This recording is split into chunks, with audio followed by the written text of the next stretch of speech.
what I've got right now that's about to kick off here pretty soon, and that is the Professional Bull Riders World Finals right here in Arlington, Texas. You're like, Arlington, where's that? Between Dallas and Fort Worth, just right there. So anyway, with that, we've got one of the contestants right here. We're going to talk to him and see what he thinks about it and what he's got going on. And that right there is Brock Radford. Brock, what is going on? Oh, not a whole lot. You? Oh, just doing what we do. So, PBR is coming up. What do you think about that? It's pretty awesome. Yeah, shoot, it's been a crazy year for everyone. So just to, adapt to the changes and get through this year and finish it off with the final is a good accomplishment. Great accomplishment. And that is, and talking about the bull riding and getting the opportunity to compete in the World Finals, not only the World Finals, but at the Spaceship in Arlington, Jerry World, AT&T Cowboys Stadium. But let's go back a few years, and let's talk about what got you started. What got you started in bull riding? My family rodeoed. My mom and dad were in it. My mom barrel raced, and my dad rode saddle bronc. So I was always around it from a little kid, and pretty much we have a bull riding up in Canada. It's a memorial bull riding for Glenn Keeley, and it's one of them deals. The whole town shuts down, and everybody's at that bull riding. And my parents took me to that when I was younger, and kind of got hooked there, and yeah, started riding steers and worked my way up through the ranks to junior bulls and that, and yeah, here we are.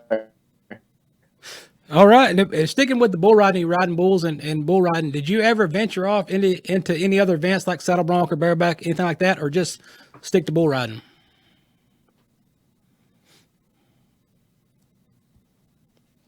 No, I actually steer wrestle. At pro rodeos back home in Canada, I'll enter them now and then and do some steer wrestling. But no, I never did try my hand at the bronc riding or bareback riding. Just stuck to the bull riding, and then yeah, I did a little bit of bulldogging, but that's about it. Okay, all right. So, what do you think about you're making the World Finals, and it looks good. It's getting close. You're like, man, I'm making the World Finals. Getting ready to go to Las Vegas, and they're like, wait a minute, we're going to Texas. So what do you think about that? Oh, anything they can do. They had to, they had a curveball thrown at them with this COVID, and had to kind of bob and weave and figure out an alternative plan. And yeah, they did that. And what better place to do it? And, everything's bigger in Texas. So let's go to Jerry's house and put on the World Finals there and cap off everybody's year. Oh, it's gonna be a great show. That place, I know, Jerry Jones is a big fan of rodeo, and he really enjoys the bull riding. So, when he built that stadium for the Cowboys, the football Cowboys, but I think he really had, rodeo Cowboys in mind when he built that thing, because man, it's been a phenomenal arena, for rodeo, for the fans, for the spectators, for the competitors. It's just that's a heck of a place to be for some rodeo action. Absolutely, it's an iconic sports venue. It's up there with like Madison Square Garden. Like as an athlete, it's an honor to compete in a venue like that. It's pretty cool. So what kind of hobbies you got besides riding bulls? What do you do on your downtime? Kind of relax? Do you work cows? Do you snowboard? Do you ride? I guess you're in Canada, so you ride snowmobiles or? Yeah, I play some hockey. I get messing around and play a little bit of hockey in the winter, and do some snowboarding for sure. We definitely have the element up there. Yeah, that's about it. Some ice fishing with some buddies in the winter. Yeah, just whatever to keep you from getting bored up there and stay warm anyway.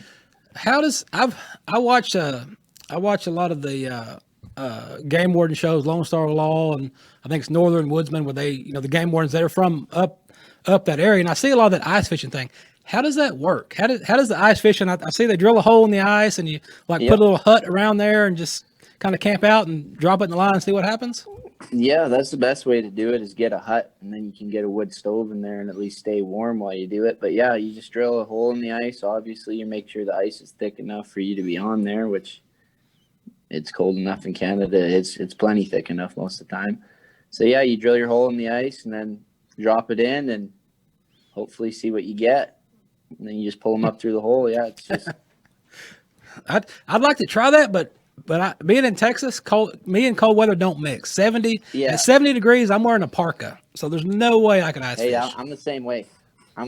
The only way they get me ice fishing is when I go with my buddies, because I know they got the hut over it with a wood stove in there, because I ain't sitting out in the wind or cold. Oh yeah. So what do you have? Do you have a game plan in mind coming up? You know, for the World Finals, do you have a goal set in mind or an idea set for when you get there? You know, kind of a personal goal you set for yourself. Yeah, I want to win a round for sure. I want to win a round.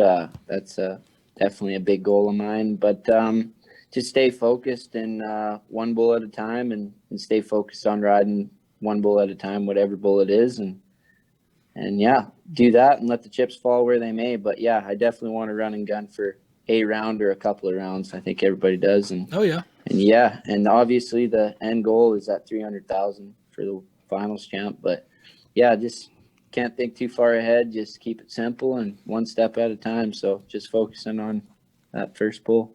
All right, Brock. Before we let you go, we've got the fan favorite questions and the random stuff people want to know. So when you're up there in Canada, hanging out with your buddies, you got a fire going, you got a grill going, you're cooking out. What are you throwing on that grill? Oh, I'm a steak guy. Yeah. All right, steaks for sure. Steaks and burgers. I like a good works burger like the Australians do it. I like to put some beetroot and some pineapple on that burger and stuff. Huh. But yeah. All right. Yes, sir. Sounds good. All right, Brock. Well, tell you what, man, we appreciate you visiting with us and letting us know a little bit about what you got going on coming up for the finals, a little bit about you. And, man, wish you good luck, and we'll see you there. Yes, sir. Thank you for having me. I appreciate it. Take care. Thank you.